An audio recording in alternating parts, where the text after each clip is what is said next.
My life with Madison felt like a perfect storybook romance, or so I thought.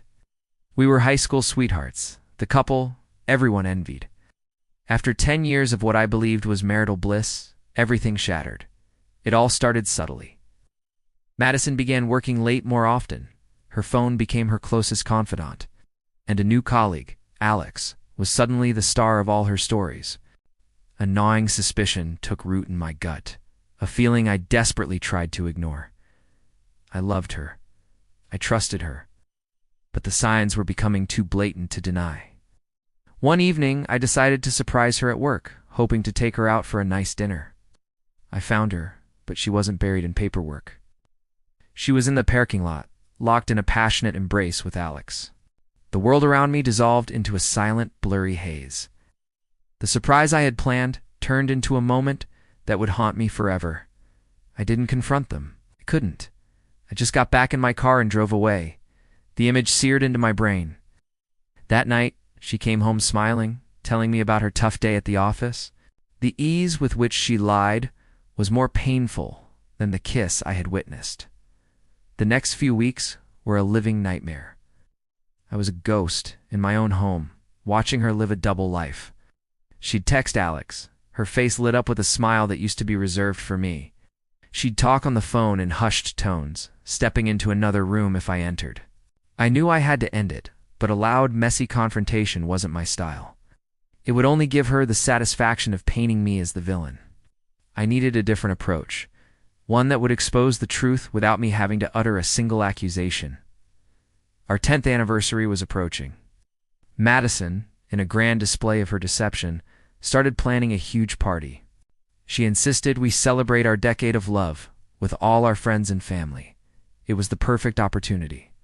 I played along, pretending to be the excited, loving husband. I helped her pick out invitations, choose a caterer, and even select a playlist of our songs.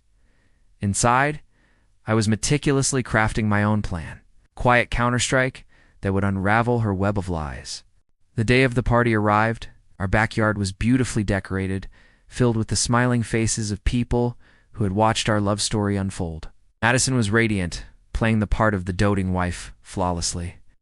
She floated through the crowd, accepting congratulations, her arm linked with mine.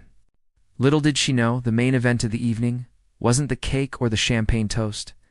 It was my gift to her. When the time came for speeches, Madison gave a tearful, eloquent tribute to our unbreakable bond. Then, all eyes turned to me. I stood up, cleared my throat, and smiled. "Madison," I began, my voice steady, "you've always said I'm not great with words, so I decided to show my love instead. For our 10th anniversary, I've compiled a little slideshow of our most precious memories together." A screen flickered to life.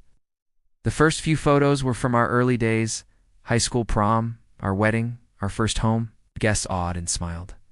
Then, the tone shifted. The next slide wasn't a memory of us. It was a crystal-clear photo I had discreetly taken weeks ago. Madison and Alex kissing in her office parking lot. A collective gasp rippled through the crowd. The next slide was a screenshot of her loving texts to him. Another and another. Each one was a silent, undeniable piece of evidence. I didn't say a word.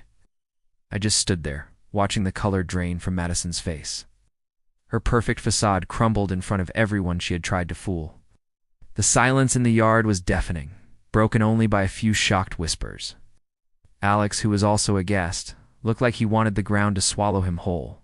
There were no shouts, no arguments, just the cold, hard truth displayed for all to see. Madison's parents stared at her with disbelief and disappointment. My friends, who had been listening to her lies about how distant I'd become, now saw the real reason. She tried to stammer out an explanation, but the proof was irrefutable. My work was done. I quietly walked back to my seat, leaving her to face the consequences of her actions. The party ended abruptly as guests, awkward and unsure of what to say, began to leave. The aftermath was exactly as I had intended, quiet and decisive. There was no room for her to twist the narrative, to play the victim. The divorce was swift. Our friends and family rallied around me, offering support I hadn't even realized I needed. They'd seen the truth with their own eyes. Madison's attempts to salvage her reputation were futile. The visual evidence was too powerful. Looking back, I don't regret how I handled it. Instead of a messy, screaming fight that would have only caused more pain, I chose a method that was calm, calculated, and undeniable. I let the truth speak for itself. It was a painful chapter, but closing it this way allowed me to walk away with my dignity intact. Ready to start a new life, one built on honesty and genuine respect. Sometimes the most powerful statements are the ones made without saying a word. Thank you for watching my story. If you've been through something similar or just found this story compelling, please hit that like button and subscribe for more content. See you in the next one.